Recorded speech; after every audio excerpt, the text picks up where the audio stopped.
नमस्कार, जय हिंद दोस्तों। ज्ञान एक चैनल में आपका स्वागत है। आप प्रसन्न होंगे, हंसते रहो, मुस्कुराते रहो।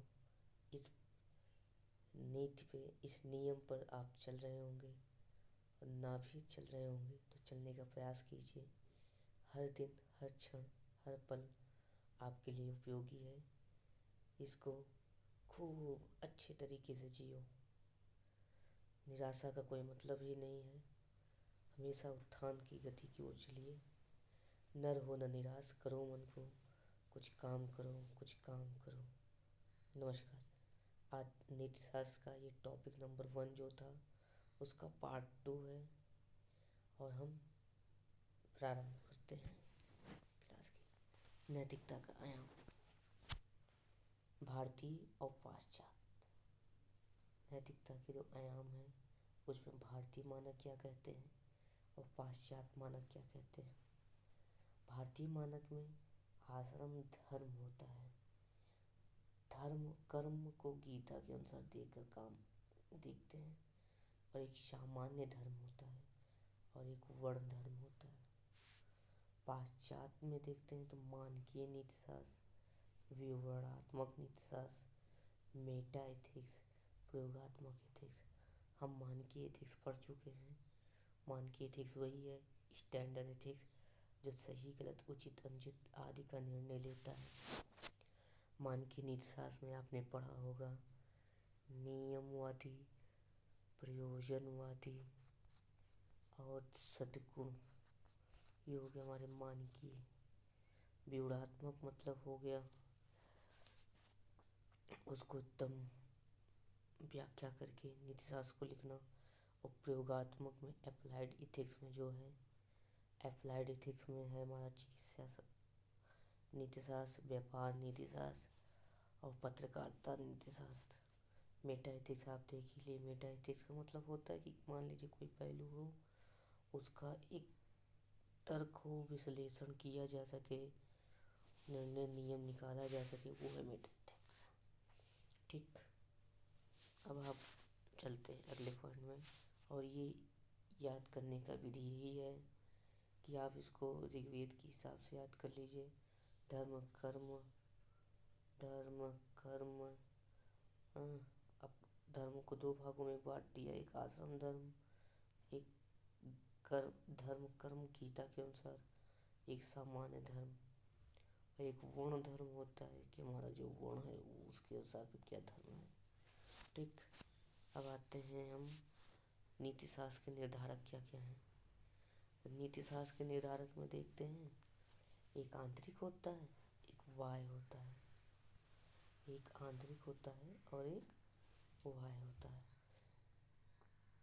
आंतरिक जो होता है तो आंतरिक होता है अंतरात्मा की आवाज़। कोई भी कार्य करो तो अंतरात्मा की आवाज़। कभी कोई आप कोई काम करते हैं गलत होता है तो अंतरात्मा की आवाज़ कहता है ना, इसको ना करो, ना करो।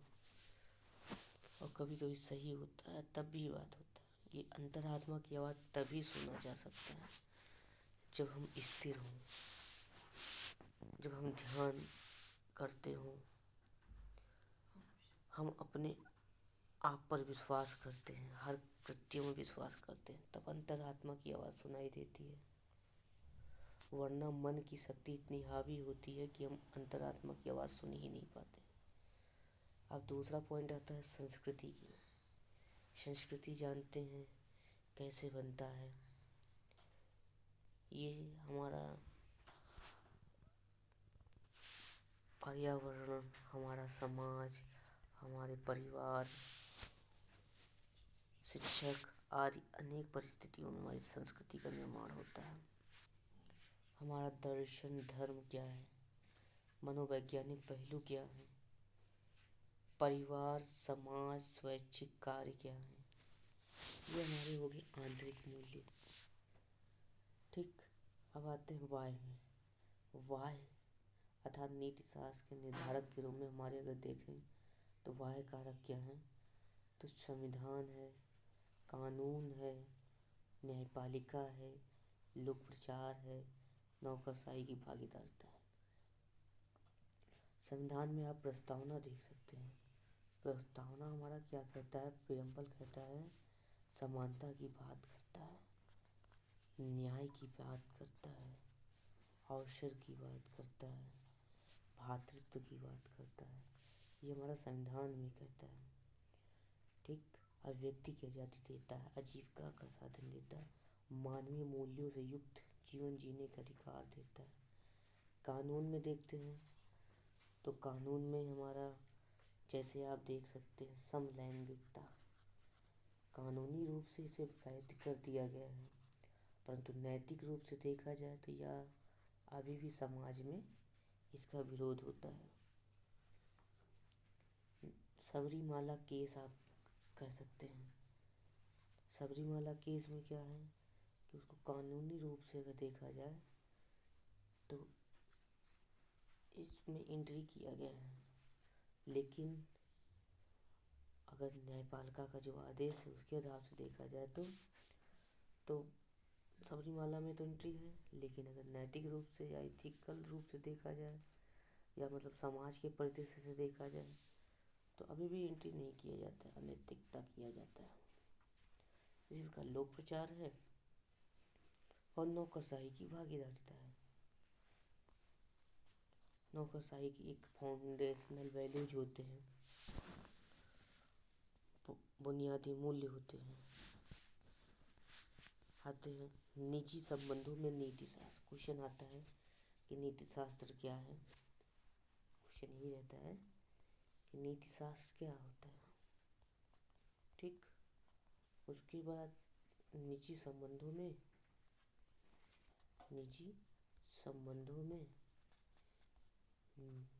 नीति शास्त्र के निर्धारक किया गया। तो निजी संबंध मतलब पर्सनल लाइफ। पर्सनल लाइफ में क्या होता है, आप अपने पे स्वयं पे विश्वास करते होंगे कि हाँ मैं ये कर लूँगा। कमिटमेंट खुद से करते हैं, दृढ़ निश्चय करते होंगे। कथनी करने में कि भाई मैंने जो कह दिया वो अब करूँगा, हर हालत में करूँगा। प्राण जयी पर वचन न जयी। सत्य की राह पे चलते होंगे, ये भी एक अच्छा गुण है। गांधी जी सत्य की राह पे चलते थे। साधारण जीवन, सादा जीवन, उच्च विचार।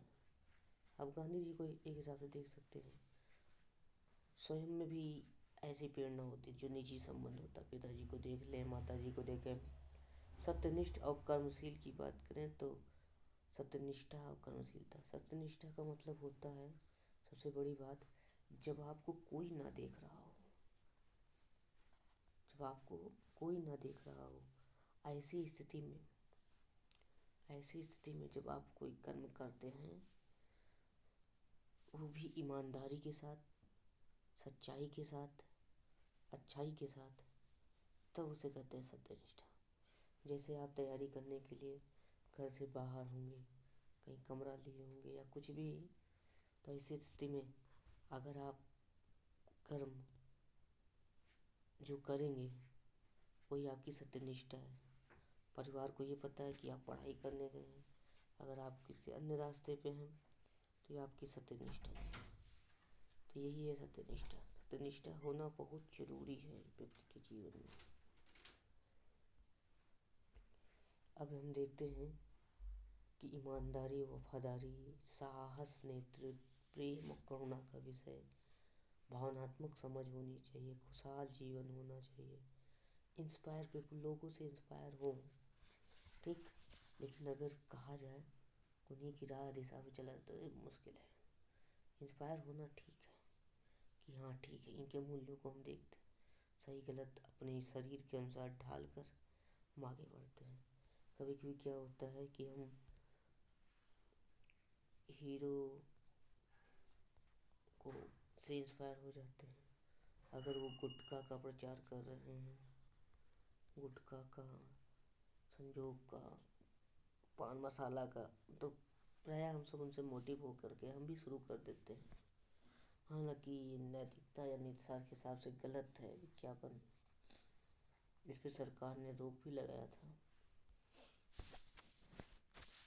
अब हम चलते हैं अगले चैप्टर पे। सार्वजनिक संबंधों में नीतिशास्त्र क्या है। मित्रों, थोड़ा सा हम गति पकड़ रहे हैं, आपको मेरा साथ देना पड़ेगा। ठीक। सार्वजनिक संबंधों में नीतिशास्त्र। आइए देखते हैं पहला, न्याय व निष्पक्ष प्रति। संविधान व कानून का अनुसरण, भावनात्मक समझ होनी चाहिए। सरकारी नीतियों की आलोचना अगर नहीं करनी चाहिए। साहसी नेतृत्व हो, दृढ़ निश्चय कमिटमेंट, यानी कि एक बार जो कर लिया तो कर लिया, ठान लिया तो ठान लिया। ठीक है, जैसे जब तक तोड़ूंगा नहीं तब तक छोड़ूंगा नहीं। ठीक। उसी प्रकार है नैतिक मापदंड व आचरण, राष्ट्र हितों को प्राथमिकता। भगत सिंह, चंद्रशेखर आज़ाद आदि सुभाष चंद्र बोस जैसे राष्ट्र हितों को प्राथमिकता दिए। जिम्मेदारी को जवाबदेहिता, अपनी जिम्मेदारियां होती हैं समाज में कि सामंजस्य, शांति का वातावरण बनाए रखना। जवाबदेहिता कि क्या कमी रह गई, उन सभी का एक पहलू सबके समक्ष रखना। सत्यनिष्ठा, सत्यनिष्ठा अभी आपको बता ही दिया क्या है। और ईमानदारी, ईमानदारी भी होनी चाहिए। ईमानदारी किसी के द्वारा सिखाई नहीं जा सकती और स्वयं के आंतरिक गुणों से कभी उत्पन्न होती है या देख कर उत्पन्न होता है। यह ईमानदारी, ये वो हमारा सार्वजनिक जीवन संबंधों में नीति शास्त्र। क्वेश्चन वैसे ही आएगा कि सार्वजनिक संबंधों में नीति शास्त्र क्या है। ध्यान दीजिएगा, नीति शास्त्र को बहुत कुछ हिंदी में बोलते हैं, अलग अलग उसके नाम हैं। ठीक, इसलिए आप इसका इंग्लिश वर्जन देख के चलिएगा कि इसे एथिक्स कहते हैं नीति शास्त्र को। ठीक, इंग्लिश पर ज़्यादा फोकस करिएगा, हम शब्दावली पर एक दिन चर्चा करेंगे। आगे चलते हैं। सार्वजनिक जीवन में नैतिकता संबंधित नोलन समिति के 7 सिद्धांत हैं, बहुत इम्पोर्टेंट है, याद कर लीजिएगा। ये 7 सिद्धांत जो है नोलन समिति के 7 सिद्धांत। ठीक, इसको ऐसे याद करिए कि बाहुबली नेतृत्व करता था। ठीक, वह एक ईमानदार था, खुलापन था उसके अंदर, ओपननेस था, सबके समक्ष रहता था। जवाबदेहिता था कि भाई हाँ ये कमियां रह गई समाज में, ऐसा है वैसा है। ठीक, जवाबदेहिता था उसके अंतर्गत। वह सत्यनिष्ठ था। सत्यनिष्ठ मतलब सच्चाई के साथ, ईमानदारी के साथ, निष्ठा के साथ कार्य करता था। वह वस्तुनिष्ठ था, ऑब्जेक्टिविटी, जो बोलता था 100% भाई हाँ ये होना चाहिए, ये ऐसे होना चाहिए। निस्वार्थी था, अर्थात वो परहित के बारे में सोचता था, उच्च आदर्श वाला व्यक्ति था। ठीक, सार्वजनिक जीवन में नैतिकता संबंधी नोलन समिति के 7 सिद्धांत। ठीक, क्या है कि नेतृत्व, ओपननेस, ईमानदारी, निस्वार्थता, वस्तुनिष्ठता, सत्यनिष्ठा, जवाबदेही, ये हमारे 7 सिद्धांत हुए नोलन समिति के। आते हैं नीति शास्त्रीय दृष्टिकोण क्या है। इसको थोड़ा फास्ट देखिएगा कि नीति शास्त्रीय दृष्टिकोण क्या है। इसमें परिणामवादी दृष्टिकोण आता है, जिसमें उपयोगितावाद आता है, बेंथम और जेम्स मिल का। उपयोगितावाद आप देख ही लिए, अधिकतम व्यक्तियों का अधिकतम सुख की बात करता है। और एक चीज़ और है, उपयोगितावाद परिणाम सापेक्ष होता था, ये परिणाम पर फोकस करता है। ठीक, अब आते हैं हम अगला कि कर्तव्यवादी दृष्टिकोण क्या है। डिओन्टोलॉजिकल, कांट और नैतिक कर्तव्यवादी दृष्टिकोण। कांट ने यही बोला था कि अगर आपके कर्म नैतिक होंगे तो आपका परिणाम नैतिक होगा। ये कांट के नियम है और कांट नियमवादी से संबंधित है। सद्गुण नीति शास्त्र में बात करें तो वर्च्यू एथिक्स, इसमें व्यक्तिपरक दृष्टिकोण है। सच्चरित्र व्यक्ति सदैव सही कार्य करता है। उसके बाद पर्यावरणीय नीति शास्त्र होता है, पारिस्थितिक के मूल होता है। तो ये हमारा जो हुआ परिणामवादी, कर्तव्यवादी, सद्गुण नीति शास्त्र, ये नीति शास्त्र के दृष्टिकोण है, आउटलुक है, अप्रोच है। ठीक, पर्यावरणीय नीति शास्त्र में देखें तो संधारणीयता, अर्थात हम पर्यावरण के प्रति भी अपना एथिक्स दिखा सकते हैं ना, कि कोई भी वृक्ष, अगर एक वृक्ष काट रहे हैं तो कम से कम 10 वृक्ष लगाने के लिए उसको जीवन दें, क्योंकि एक वृक्ष लगने में उसको 20 साल लग जाते हैं सही से उसको जीवंत होने में। तो संधारणीय होना चाहिए, संसाधनों का सदुपयोग होना चाहिए, सतत विकास को देखते हुए कार्य किया जाए, सह अस्तित्व हो, अर्थात हमारा जीव जंतु पर्यावरण के प्रति सह अस्तित्व हो, हम एक दूसरे के प्रति निर्भर हैं और एक दूसरे से ही यह जीवन चलता है। ठीक, संरक्षण किया जाए, अधिक से अधिक पर्यावरण केंद्रित हो, कोई भी कर्म किया जाए तो एक बार पर्यावरण को जरूर फोकस किया जाए, मूल बिंदु में रखा जाए। अगर गांधी जी ने ये कहा है कि संविधान ऐसा हो कि वह गरीब से गरीब तबके तक अगर उसकी पहुंच हो, आसान पहुंच हो, सरल पहुंच हो, तो वह उचित है। उसी प्रकार कोई नियम कानून बने तो वह पर्यावरण को केंद्रित करके बने, जो आज वर्तमान में और भविष्य के लिए भी बहुत आवश्यक है। समग्रता की बात हो। ठीक, ये हो गया हमारा पर्यावरणीय नीति शास्त्र के कुछ पॉइंट।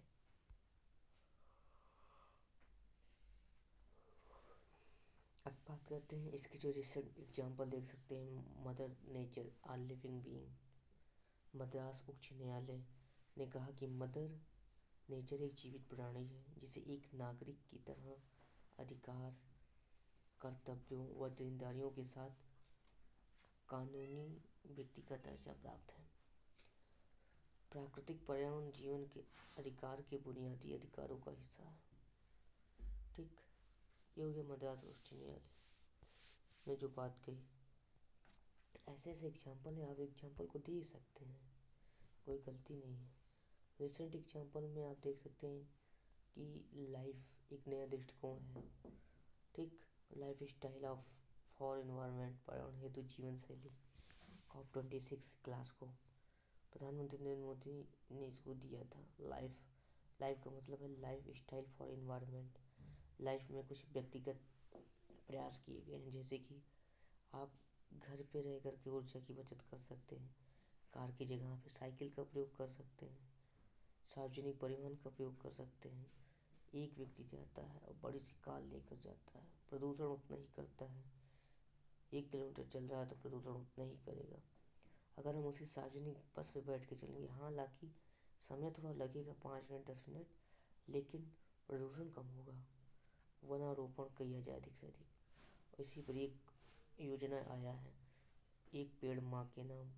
खाद्य संरक्षण किया जाए अधिक से अधिक और पर्यावरण के अनुकूल जीवन शैली अपनी बनाई जाए। आते हैं नज सिद्धांत। ठीक है, इसमें एक सकारात्मक बदलाव किया गया। क्या किया गया कि पर्यावरण के अनुकूल जीवन शैली को ऐड किया गया। 2/3 ग्रीन हाउस गैस उत्सर्जन और घरेलू खपत व जीवन शैली से जुड़ी हुई व्यवस्था को देखा गया। Pro planet people by 2027। इसमें कहा गया कि सामूहिक रूप से जीवन शैली में बदलाव किया जाए और उस बदलाव को ला करके क्रांतिकारी बदलाव आए। दुनिया की 50% आबादी, गरीब आबादी का उत्सर्जन, दुनिया की सबसे घनी 1% की आबादी है। मित्रों, एक मिनट।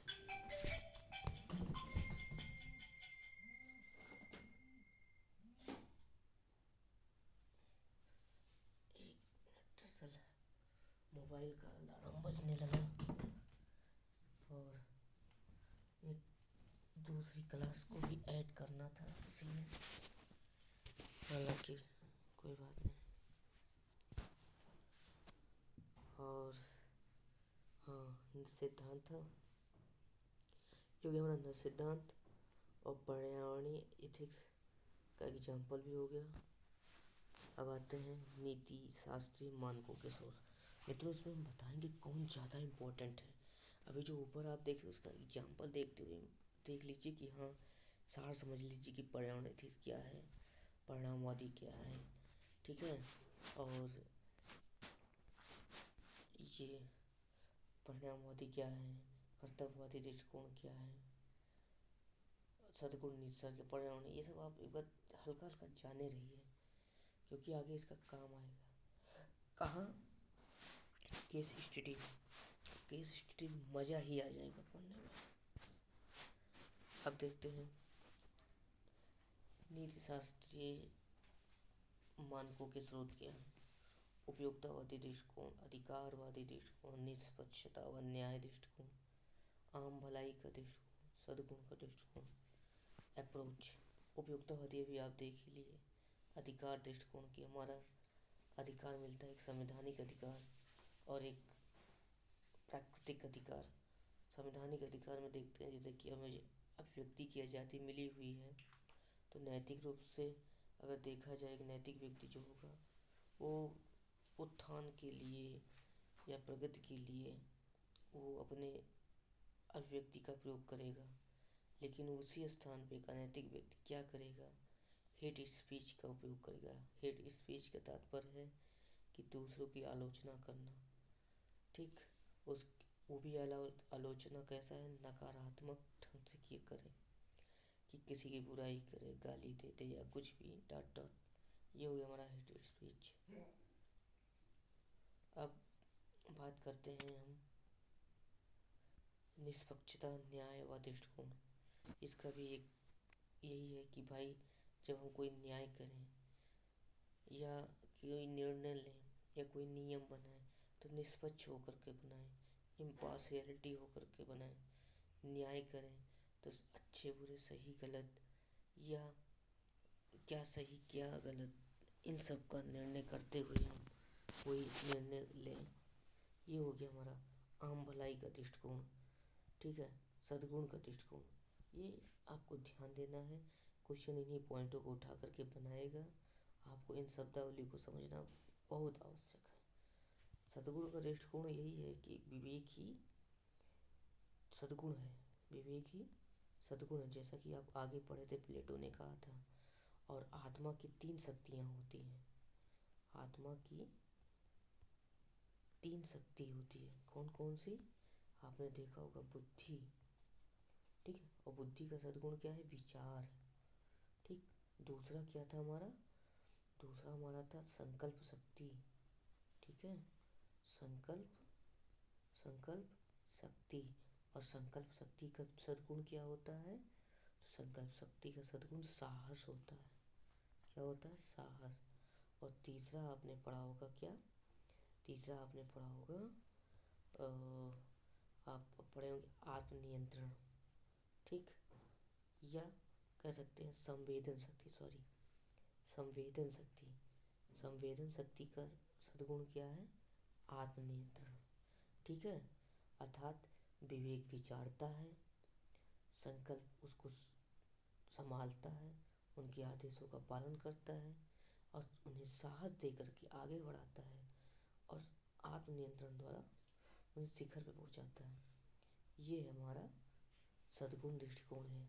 उसी प्रकार आम भलाई में आप देखते होंगे, घर पे, परिवार में, समाज में, स्कूल में आम भलाई का क्या दृष्टिकोण है?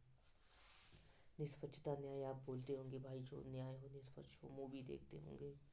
अधिकार दृष्टिकोण यही है कि भाई मेरा ये अधिकार है। अब अधिकार भी एक नैतिक होता है, एक अनैतिक होता है, ठीक। उपयोगितावादी दृष्टिकोण ये परिणाम को देखता है। बेंथम और मिल ने भी कहा था। तो इसको भी अधिक से अधिक व्यक्तियों का सुख हो। अब सुख किस प्रकार हो? सकारात्मक तरीके से हो, नैतिक तरीके से मिले, ठीक। ये हो गया नीति शास्त्र के मानकों के स्रोत। अब आते हैं आगे, नीति शास्त्रीय विधि कानून क्या है, ठीक। नीति शास्त्रीय विधि कानून, इसमें एक नीति शास्त्र, एक विधि कानून, ठीक। जो भी बताया था पहले हम कि नीति शास्त्र क्या है? व्यापक होता है और विधि के अनुसार संकीर्ण कर दिया जाता है। नीति शास्त्र अनिवार्य नहीं होता है, जबकि एक बार जब विधि बन गया तो ये अनिवार्य हो जाता है कि भाई हाँ इसे करना ही करना है, लीगल। दंड शक्ति का इसमें अभाव होता है नीति शास्त्र में, जबकि जब विधि कोई बन गया तो इसमें दंड शक्ति होता है। आदर्श की बात की जाए तो नीति शास्त्र आदर्श होता है, जबकि विधि कानून यथार्थ होता है। कोई कहिए तो एग्जाम्पल ये हो सकता है कि आप सबरीमाला केस कर सकते हैं। सबरीमाला जो मंदिर की बात है, इसको देखा जाए तो विधिक रूप से ये इसको मान्यता दिया गया, संकीर्ण है, अनिवार्य है, दंड शक्ति का प्रावधान भी किया गया, यथार्थ भी है, ठीक। और नीतिशास्त्र रूप से देखें तो भाई व्यापक तो है लेकिन अनिवार्य नहीं है, दंड शक्ति का इसमें अभाव है, आदर्श की बात देखी जाती है और ये नीतिशास्त्र के खिलाफ मानते हैं वहाँ के लोग, ठीक। समाज वहाँ का कि आप इंटरनेट, सबरीमाला हुआ, इसी प्रकार सती प्रथा हुआ, कानूनी रूप से इसको लीगल कर दिया गया। लेकिन अगर उसको हम नीति शास्त्र समाज में भी देखते हैं तो कहीं कहीं देखने के मिलते थे उस समय प्राचीन काल में। ठीक, तो ये हो गया हमारा नीति शास्त्र विधि कानून। एग्जाम्पल ऐसे आप डाल देंगे शायद नंबर ज़्यादा अच्छा इंक्रीज कर जाए। रही बात, आप पहले अभी पूरा डिटेल लिखने का प्रयास करिए, उसके बाद आप इस प्रकार के शब्द, इस प्रकार के डायग्राम और इनका प्रयोग कर सकते हैं। लेकिन अभी पहले आप पेज को ऐसे से लाइनिंग से लिखने का प्रयास करिए। ठीक, ये हो गया हमारा नीति शास्त्र और विधि। क्या है नीति शास्त्र और विधि? तो हाँ, ध्यान दीजिएगा कि विधि नीति शास्त्र का एक अंश है, हिस्सा है। अर्थात कह सकते हैं कि सभी विधि नीति शास्त्र हो सकते हैं, लेकिन सभी नीति शास्त्र विधि नहीं हो सकते। ठीक, नीति शास्त्र व विधि एक दूसरे के पूरक हो सकते हैं। पहला पॉइंट, नीति शास्त्र व विधि एक दूसरे के पूरक भी हो सकते हैं। पूरक का मतलब एक सिक्के का दो पहलू, हेड और टेल।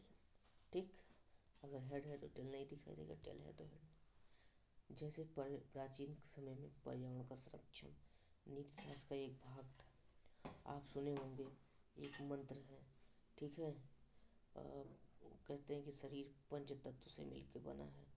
चित जल पावक गगन समीरा, पंच तत्व से बना शरीर। दूसरा आप देखे होंगे कि पीपल पे जल देना, नीम पे जल देना, तुलसी पे जल देना, तुलसी को घर पे रखना। तो पर्यावरण के संरक्षण का प्रतिकार करते थे। पशुओं को जल, चारा सुबह शाम। तो ये हो गया था हमारा नीति शास्त्र पर्यावरण के प्रति, जिसमें हमारा पर्यावरण की सुरक्षा व्यक्तिगत पर्यावरण नैतिकता के अंतर्गत आता था। लेकिन आज यह कानून का रूप ले चुका है। ठीक, जिसमें पर्यावरण की सुरक्षा व्यक्तिगत पर्यावरण नैतिकता के अंतर्गत आता था, लेकिन आज यह एक कानून का रूप ले चुका है। नीति शास्त्र और विधि ये दोनों पूरक हैं, अर्थात इसे इन पर्यावरण संरक्षण को लेकर के चलते हैं। अब आते हैं हम नीति शास्त्र व विधि कभी कभी एक दूसरे के विपरीत हो सकते हैं। जो भी बताया था कि सबरीमाला केस और क्या था, सती प्रथा जैसी बातें, अस्पृश्यता जो कि समानता का क्षय करता था। ठीक है, तो ये सब कानून जो कभी कभी विरोधी हो जाते हैं। क्या है नीति शास्त्र एक दूसरे के पूरक मतलब विपरीत? जैसे भारतीय समाज में समलैंगिक संबंधों को अभी भी स्वीकार नहीं किया जाता, लेकिन धारा 377 हटने के बाद विधि के अनुसार समलैंगिक संबंध यही सही है। यहाँ बहुसंख्यक आबादी के अनुसार समलैंगिक संबंध गलत हो सकते हैं, लेकिन विधि के अनुसार किसी एक व्यक्ति के भी मूल अधिकारों का हनन नहीं किया जा सकता। ठीक, आते हैं क्या है एग्जाम्पल देखते हैं हम नीति शास्त्र और विधि के बीच में। Sabarimala 377, rainbow of hope LGBTQ के बारे में कहा गया है। मद्रास उच्च न्यायालय ने तमिलनाडु सरकार को मद्रास उच्च न्यायालय ने निर्देश दिया था कि LGBT को भी सम्मानपूर्वक जीने का अधिकार दिया जाए। उच्च न्यायालय ने अपनी पसंद से जीवन जीने का अधिकार दिया और संविधान के 21 देखते हैं तो गरिमा के साथ जीने का अधिकार। या आप एग्जाम्पल ध्यान दीजिएगा कहाँ उपयोग होगा, हम अभी तुरंत आपको बताते हैं। जैसे क्वेश्चन कह सकता है कि जीवन जीने का अधिकार आपको प्राप्त है, लेकिन ये कहाँ तक नैतिक है ये आप पर निर्भर करता है। ठीक, इसको क्वेश्चन के हिसाब से आप कैसे लिख सकते हैं, इसको दो पक्ष बना सकते हैं, एक नैतिक एक अनैतिक अधिकार का, एक नैतिक एक अनैतिक। उसके बाद नैतिक में अनैतिक में पर्यावरणीय, प्रशासनिक, ठीक है, और राजनीतिक, व्यापारिक, चिकित्सा, ये सबको डाल सकते हैं इधर नैतिक में। फिर उसी के अनैतिक पक्ष। ठीक, जैसे कि हमें डॉक्टर का पेशा है, हम उससे किसी का जीवन बचा रहे हैं तो नैतिक हुआ। अनैतिक क्या हुआ कि हम किसी का अंग का किडनी निकाल रहे हैं, आँखें निकाल रहे हैं, इन सब का हम व्यापार कर रहे हैं, ट्रैफिकिंग कर रहे हैं, ह्यूमन ट्रैफिकिंग कर रहे हैं, तो ये गलत है ना। ठीक है, ये अनैतिक हो गया। ये अधिकार हमारे हैं, लेकिन उसका गलत उपयोग किया जा रहा है। प्रशासनिक में हमें पावर दिया गया है समाज में सामंजस्य, शांति, समरसता बनाने के लिए। हम आकर के हम उसका गलत उपयोग कर रहे हैं, समाज में रह करके पक्षपात कर रहे हैं, ठीक है, तरफदारी कर रहे हैं, तो ये गलत है। तो यही सब आपको एग्जाम्पल को दो साइड में करते हुए लिखना है, समझाते हुए कि एक छोटे से बच्चों को हम समझा रहे हैं, कैसे समझाना है ये ज़रूरी है। यही आगे हमारे करंट अफेयर्स में चर्चा के मुद्दे क्या है, इसको आप थोड़ा फास्ट देखिएगा। कि जैसे पर्यावरण नैतिकता, एक एग्जाम्पल दे दिया कि पशु अधिकारों की नैतिकता। अधिकतर हम देखते हैं गाँव समाज में पशुओं को मार के बुरी तरीके से मारा जाता है, जला दिया जाता है, लोग कॉमेडी मूल्य बनाते हैं। इस प्रकार देखें तो ये हमारे पर्यावरण नैतिकता के अधिकार आ जाते हैं, जिसी पे उनके विरोधी दृष्टिकोण के बारे में कहा गया है कि पशुओं के निहित अधिकार कुछ होने चाहिए, जैसे प्रकृति में सभी जीवों को जीने का अधिकार। उपयोगितावादी, मानवीय लाभ के लिए पशुओं का उपयोग, प्रकृति के प्रति सम्मान, पशुओं के साथ मानव का संबंध, जैसे पालतू जानवर और जंगली जानवर, संबंध परक, सभी जीवों को सम्मान, संरक्षण, क्योंकि पारितंत्र की जैव विविधता का निवारण है। इसी प्रकार उत्पादों के विज्ञापन में इन्फ्लुएंसर की नैतिकता, ठीक है, जैसे मशहूर हस्तियों को देखे होंगे आप, अक्षय कुमार, मैं नाम ले रहा हूँ, लेकिन आप इनको नहीं लिख सकते हैं, बस खाली एक संकेत कर सकते हैं कि गुटखे का प्रचार करते हैं, विमल केसर की सादगी और इलायची का स्वाद, तो ये गलत है। समाज में मतलब एक्टर के सामने आप अच्छे मानक लेकर आते हैं, लेकिन समाज में उसको बेचने के लिए गंदे प्रोडक्ट का उपयोग करते हैं, जिससे स्वास्थ्य को नुकसान पहुंचता है। तो यानी कि ये विज्ञापन भी नैतिक अनैतिक का वो मार्गदर्शन करते हैं। इसी पे मीडिया इन्फ्लुएंसर के लिए एंडोर्समेंट नो हाउ बात शीर्षक की बात कही गई, ठीक है। दिशा निर्देश उपभोक्ता संरक्षण अधिनियम 2019 के समग्र दायरे रखे गए। अब आते हैं कि एंडोर्समेंट यानी कि विज्ञापन में नैतिकता की आवश्यकता क्यों है, जरूरी है भाई। देखिए क्यों, कि मशहूर हस्तियों से प्रभावित लोग विज्ञापनों से प्रभावित होते हैं, या नहीं कहा जा सकता कि वो समझदारी भरा निर्णय ले। आम मशहूर हस्तियों के रहन सहन के पैटर्न बहुत गहरी रुचि रखते हैं और उनके जीवन स्तर को अपने लिए रोल मॉडल मानते हैं। चलचित्र जो है वो हमारे जीवन का आधार है। जैसे चलचित्र बदलता है वैसे लाइफ स्टाइल बदलती रहती है। इसलिए ज़रूरी है कि जो मशहूर हस्तियाँ हैं, जो हमारा चलचित्र हो, वो समाज के अनुकूल हो, आधुनिकता और पारंपरिकता दोनों को जोड़ते हुए, उनका सदुपयोग करते हुए आगे का दिशा और नियति तय किया जाए, ठीक है। एक चीज़, परंपराओं की तुलना में विवेक को महत्व दें। यह सुनिश्चित करना आवश्यक है विज्ञापन सही ढंग से विज्ञापनकर्ता के वास्तविक विश्वासों और विचारों को दर्शाएं, जो कि विज्ञापन उपभोक्ता व्यवहार को प्रभावित कर सकते हैं। इसलिए यह महत्वपूर्ण है कि वे सच्चे और पारदर्शी हों, भ्रामक न हो, ठीक है। ऐसे प्रचार ना किया जाए जो जनता के विपरीत हो, नैतिकता के विरुद्ध हो, नीति शास्त्र के विरुद्ध हो। भ्रामक विज्ञापनों को रोकना चाहिए। इंडियो इन्फ्लुएंसर एंडोर्समेंट का समझ नैतिक मुद्दे। एंडोर्समेंट मतलब होता है विज्ञापन, विश्वास के दुरुपयोग का मामला आता है। उच्च प्रभाव के बावजूद अल्प उत्तरदायित्व, पेड प्रमोशन कभी कभी होता है, पैसे दे करके प्रमोशन कराया जाता है। इन्फ्लुएंसर के उत्पाद की गुणवत्ता का समझ का अभाव होता है, जैसे एक्टर्स द्वारा गुटखा, पान मसाला और शराब का छद्म में विज्ञापन करना, सिगरेट पीना आदि एक स्टाइल बन गया है मूवी में। इन सब पे रोक लगना चाहिए क्योंकि ये नैतिकता के खिलाफ है। मीडिया ट्रायल,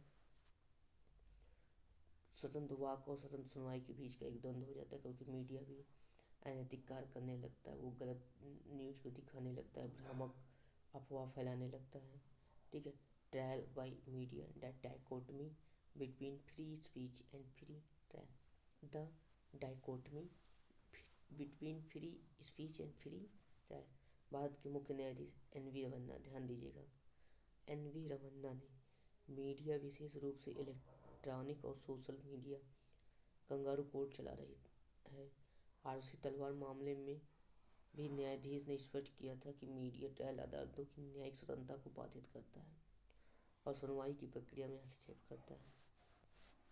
इन बयानों ने अदालतों में लंबित मुद्दों पर मीडिया के भ्रामक पक्षपातपूर्ण और एजेंडा संचालित बहसों की ओर ध्यान आकर्षित कराया। ये मीडिया ट्रायल और इससे संबंधित नैतिक मुद्दे को भी रेखांकित करते हैं।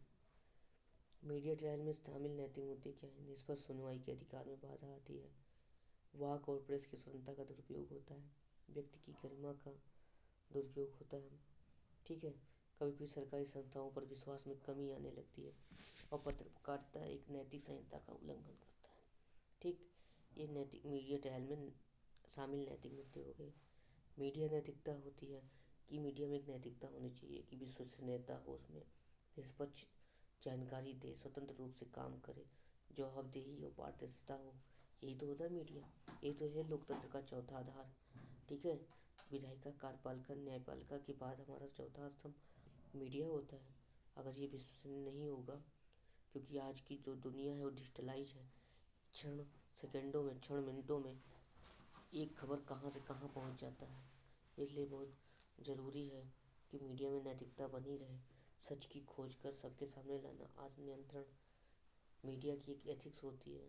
सर्वोच्च न्यायालय द्वारा विजुअल मीडिया को घृणास्पद भाषण का माध्यम बताया। वह सरकार ने इस मामले को गंभीरता से लेने को कहा और साथ ही साथ एक व्यंग भी कहा कि नफरत से टीआरपी बढ़ती है और मुनाफा बढ़ता है, ठीक है। सुप्रीम कोर्ट ने व्यंग भी कर दिया कि नफरत से टीआरपी बढ़ती है और मुनाफा बढ़ता है। आप देख रहे हैं इसमें प्रेजेंट में महाकुंभ का समय चल रहा है, कैसे आईआईटी बाबा को ला कर के सामने मीडिया अपना टीआरपी बढ़ा रहा है और क्या क्या उनके बारे में ट्रोल कर रहा है आदि जैसे मुद्दे। वो ये नहीं दिखा रहा है कि महाकुंभ में क्या क्या परेशानियां हो रही हैं, क्या क्या अच्छाइयाँ हैं, क्या क्या बुराइयां हैं, उन्हें कैसे दूर किया जाए, लोगों को दिशा दिया जाए, संकेत दिया जाए कि आप महाकुंभ में आए, ये चीज़ों का प्रयोग करें, ऐसा करें, वैसा करें। मीडिया इस पे वर्क नहीं कर रहा है, ठीक है। इसी पे मैंने एक नया चैनल बनाया है, उस चैनल को आप देखिएगा। अब उसका नाम है @विचार क्रांति, VICHAR विचार क्रांति, ठीक है। विचार क्रांति 27 ये चैनल है। इसको अब मैं इसके डिस्क्रिप्शन में लिख दिया है चारों पांचों पॉइंट को। विश्वसनीयता है, निष्पक्ष और स्वतंत्र रूप से काम करेगा, जवाबदेही और पारदर्शिता होगी, सच की खोज कर सबके सामने लाना, आत्म संयम की बात कही गई है इसमें। ये हमारी विचार क्रांति हो गई। दोस्तों, क्या कमियां इसमें लिखा गया है। आते हैं मीडिया एथिक्स, सर्वोच्च न्यायालय द्वारा क्या कहा गया, ठीक, आप देख लिए। अब आते हैं मानवीय मूल्य। धन्यवाद दोस्तों, आज की क्लास हम यहीं तक रखते हैं और अगले पार्ट को अभी 2-3 घंटे में फिर ऐड करते हैं। आप अपने जीवन के हर क्षण को सदुपयोग कीजिए, अपने को समझिए, अपने को पहचानिए। प्रतिदिन कम से कम आप 5 मिनट, 10 मिनट, 15 मिनट जितना हो सके स्वयं को दीजिए, अपने से बात कीजिए कि उर्फ डॉट डॉट डॉट जो आपका नाम है, कि मेरा जीवन किस लिए हुआ है, मैं क्या कर रहा हूँ, मेरा उद्देश्य क्या है। यह जीवन सिर्फ मेरा नहीं, मेरे परिवार का है, मेरे माता पिता, गुरु, भाई बहन, सृष्टि, मेरे इष्ट देव भगवान और किनके किनके प्रति समर्पण है। तो इन सब को देखते हुए अपने जीवन का निर्वाह करिए, एक लक्ष्य बनाइए, उस लक्ष्य को अपने हृदय में बसाइए, अपने मन में बसाइए, अपने मस्तिष्क में बसाइए और हर दीवार, हर कोने में लिख दीजिए कि अब की 2025 मुझे ये प्राप्त करना है, हर हालत में प्राप्त करना है। माइंड को संकेत दीजिए। विचारों में इतनी शक्ति होती है, वो आपको कुछ भी करा सकता है। कहते नहीं कि सोच अगर पक्की हो, एक दिन का भी तलवार में बदल जाता है। ये सिर्फ एक बात, एक कथन ही नहीं है, बल्कि एक सच्चाई है। इस वास्तव में ऐसा हो सकता है, हमारे विचारों में इतनी शक्ति हो सकती है। मैं हिप्नोटाइज या हिप्नोसिस जैसी चैप्टर आपके सामने लाऊंगा ना, तब आप समझेंगे कि क्या क्या संभव है, आप अपने विचारों से कर सकते हैं। ठीक है दोस्तों, जय हिंद, नमस्कार। हमारे चैनल ज्ञान यज्ञ को लाइक करें, सब्सक्राइब करें, शेयर करें और अधिक से अधिक इस पे अपने समय का सदुपयोग करें, ज्ञान का ज्ञानार्जन करें। जय हिंद।